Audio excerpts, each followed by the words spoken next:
piece of you with me. Wherever I go, talking in my sleep. It's you. Wherever I go. Happy Homebrew Wednesday, guys. Doing a Black Betty version 2, and this is the beginning of the brew day. Of course, we're doing the grains, weighed them out, crushing them, and yeah, I need a bigger hopper for this grain mill. I can do about 6.5 pounds at a time, and that's about it. You should see that come down pretty quick. And it's a great shot of my bald spot. How about that? Alright, final bit here. That's a bit of Carafa 2. I wanted to try that, see what it tasted like. Kind of tastes like you're chewing on the coffee bean. So that's it. That's the crush. It's done. And while we were crushing and weighing out the grain bill, the HLT was heating up water. So now I'll switch the pump on and we're pumping in water. 6 3/4 gallons of water is now in the mash tun, and we're going to go ahead and add half the grains at this point.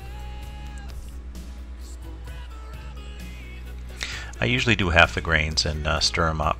That way, if I have an excessive amount of dough balls, I can go ahead and adjust how much I add subsequently, and but I'm going to go ahead and dump in the other half of that grain bill because the dough balls weren't too bad. Alright, so I also do another measurement in the mash itself to make sure all the thermometers are reading as they should. So I ended up at 153.7. I was target was 154. Here I'm checking the HLT rather, making sure that as I'm pumping in the water, it came above the heating elements. So I turned the heating elements on, the agitator on, and now I'm changing the PID to read 154, which is going to be my recirculation temperature. Okay, here's the start of the mash, 154.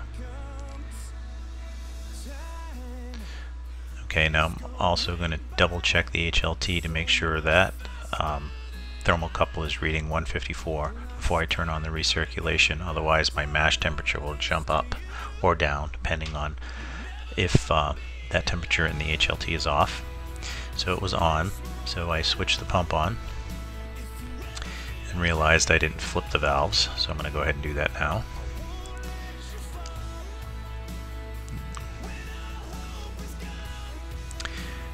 And now I'm going to turn the pump back on, and I'm going to switch the probe select to HLT.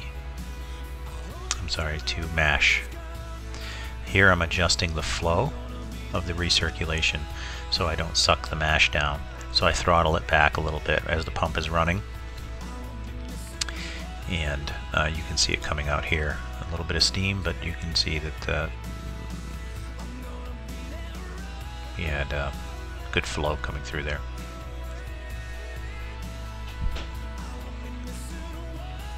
Right, here's the hops we're going to use for the brew day. Brew's Gold and 3 ounces of Centennial. I also am going to add 2 ounces of Citra that was provided to me by Meladius, and we were circulating the mash there for about 20 minutes. Now I'm going to switch it back to the HLT, and I'm going to program in 202, which is going to be my temperature that I need to bring the HLT up to for the sparge.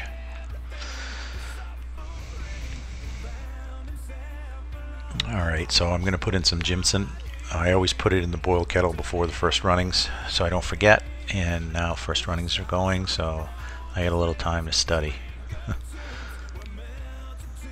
Okay, I'm just setting my timer here, and I'm going ahead and switch it back to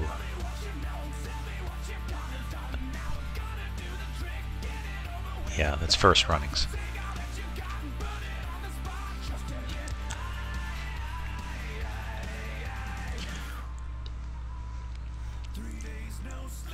Alright, sorry about the focus here. I don't know what's going on. So I have selected to infuse now the sparge water. So I switched the valves from recirculate to infusion. So now I'm going to infuse that 202 degree water in the mash to bring me up to about 170. I'm just checking here to see if it's pumping in, because I had just turned the pump on.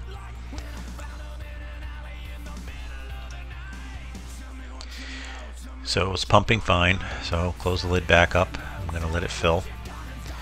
And once it's filled up, I'll go ahead and shut the elements off, which I'm sure I already did, and shut the pump off, which I did.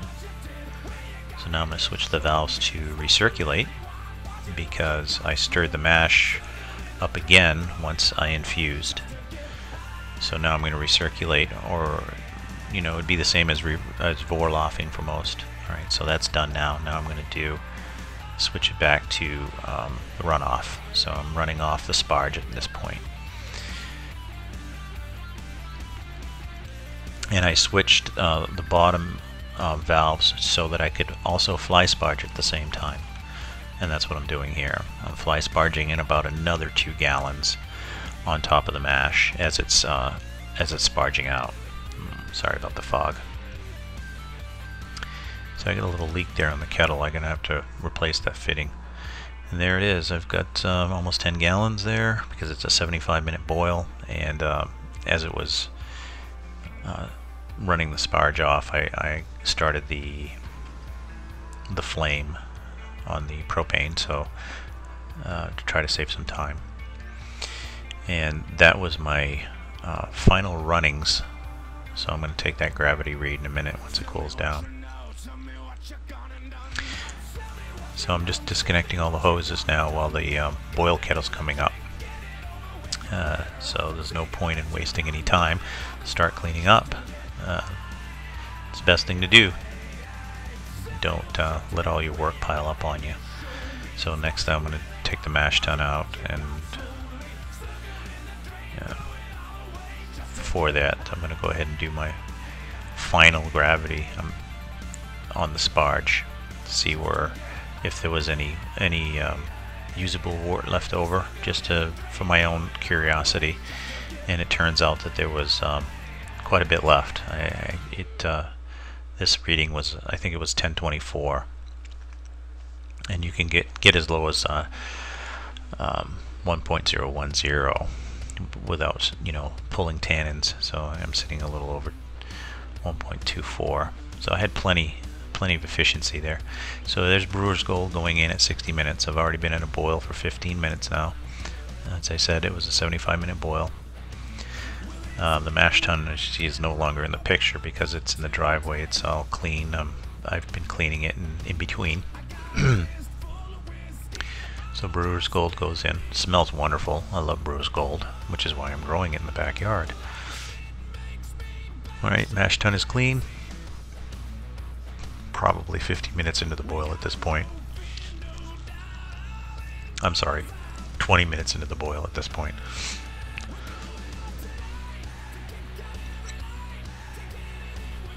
So it's just cleaning, pretty much non-stop at this point, just to get the brew day done in a reasonable amount of time.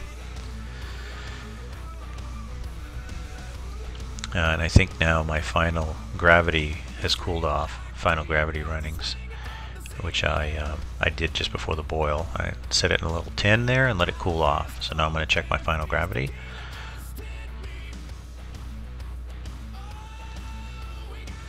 And dump the rest back in. I can reuse that. It's still early in the boil.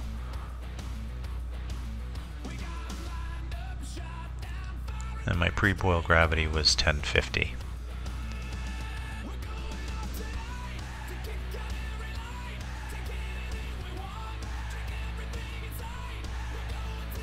And I plugged these numbers into Beersmith too, so that it can calculate my efficiency and help me in my next my next batches. All right, so again, I'm going to start seeing all my hoses because I'm going to reuse them post boil. So I want to make sure they are sanitized. So that's all. They're just going to a bucket of star sand. I coil them up so that they'll completely submerge, and the interior hoses will also get the star sand solution in them. Alright, so every now and then I give the hop spider a little spin. The boil will cause it to twist. So there's the 2 ounces of Centennial. That's at 30 minutes.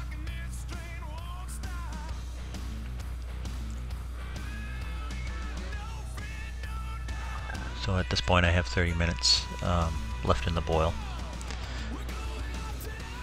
And of course Centennial smells wonderful as well. By the way, this is Black Betty version 2 that I'm doing right now. It's a 6.5 gallon batch.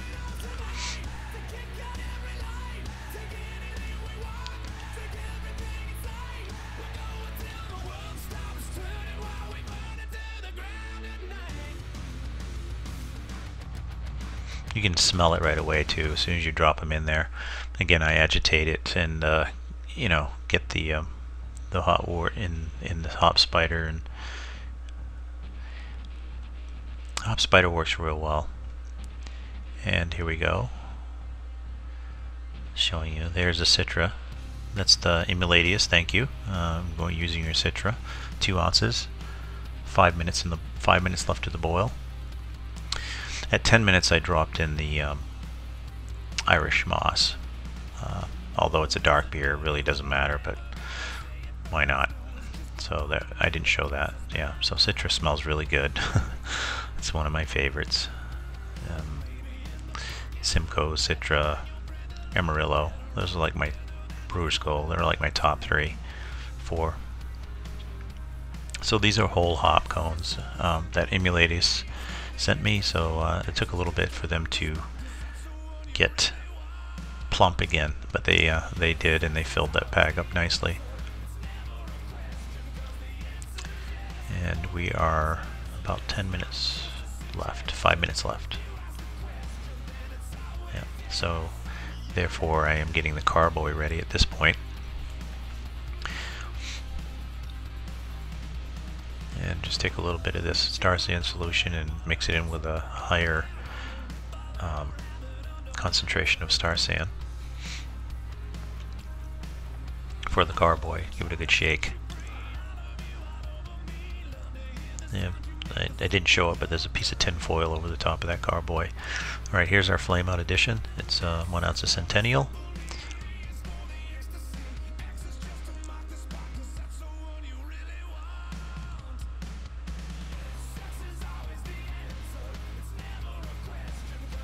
Go ahead and give that a little slosh, and then I'll kill the flame.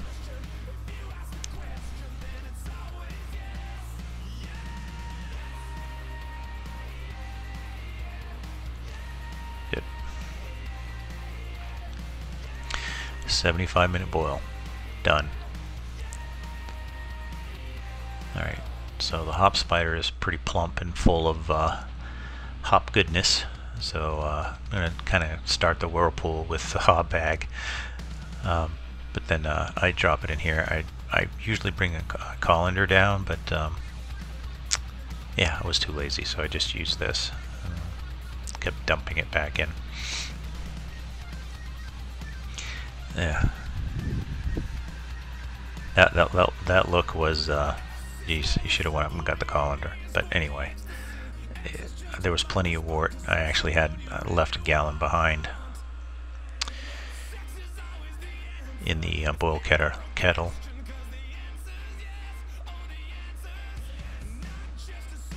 Alright, so the flame is off, so I keep the cover on. I'll do the Whirlpool. I don't slosh it around too much. I'm really concerned about hot side aeration, so I don't sit there and create a huge whirlpool and sloshing around and introducing oxygen into the hot wort. I'm very gentle when I do this, and I don't do it very long. Put the cover on. I'm not a big fan of the Whirlpool. I know a lot of people, and Jake always poke fun at me about that. It concerns me with hot side aeration, so I don't bother. Here I'm purging the wort chiller. I purged some of the wort out through it in case there's any residual, standing water that was left in the plate chiller. And now I'm recirculating hot wort through the plate chiller for about 5 minutes to sanitize everything. So now everything's hooked up for running the plate chiller the wort directly through the plate chiller right into the carboy, which is absolutely incredible. Saves so much time. I love it. So it's filling up nicely, and you can see not much time has passed, and I've already got a carboy of 66 to 68 degree wort coming in, and 200 plus coming in rather, and coming out it's like 68 degrees, and that carboy will be full in no time. Very impressed with that. Huge time saver. And there's, you see, 64 to 68, and we're done. And you can see there's some more left behind, probably about a gallon, but that's fine. It left a lot of trub behind, so we're good. So now we're going to aerate the wort. There's my aeration stone. See if I can manage this with the camera in one hand. Hey, look at that. Guys get talent.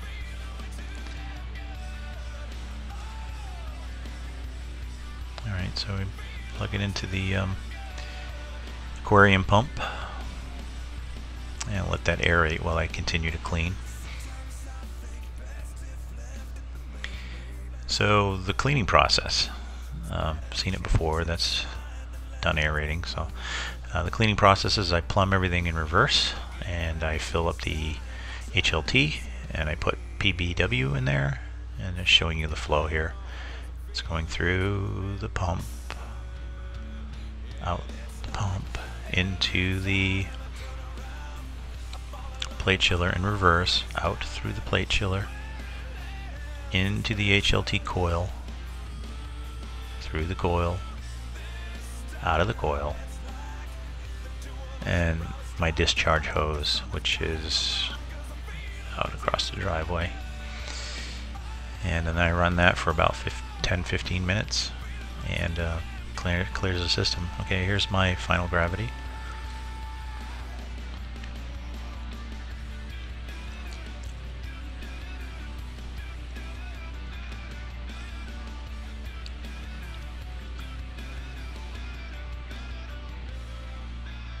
Ended up at 1062.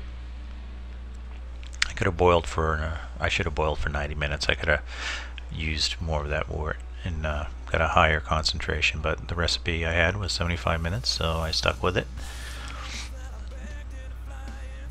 And USO5 is the yeast of choice here. I'm spraying some Star San on the package, and it's a direct pitch. I didn't I never, but maybe one time I think, rehydrated USO5 or Nottingham. I've never had an issue. I've always had quick starts on my fermentation without having to rehydrate. So I just don't do it. It's just another step of, for me, another step to cause infection. So I just bypass that rehydration step.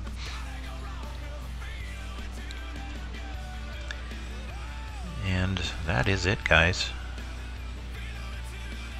End of brew day. I will put a dark t-shirt around this and leave it right in the garage. It's fine in there since my fermentation champ. There we go. Quick brew day, about 5 hours.